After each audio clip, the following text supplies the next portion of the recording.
pesawat, langsung saja honor-honor diberikan berdasarkan rapat-rapat di DPR. Dari mulai rapat komisi, rapat badan musyawarah, rapat badan anggaran, rapat paripurna 1, 2, 3-nya, itu semua. Kalau sudah seperti ini, anggota DPRD setiap hari akan di kantor. Karena kalau tidak ke kantor, tidak dapat dikumpai. Selesai.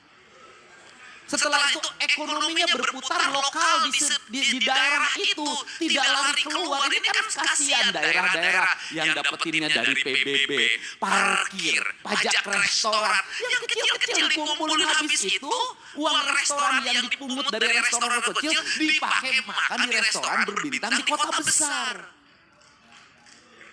Ini harus segera dibenahi kalau negeri ini ingin baik. Nah, kelemahan dari DPRD, provinsi, dan kabupaten tidak bisa membuat aturan sendiri.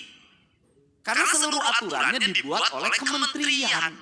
Beda dengan DPR RI, bisa mengundang kementerian, langsung aturannya bisa direvisi. Itu bedanya. Modalnya sama, kedudukannya berbeda. Ini pertama.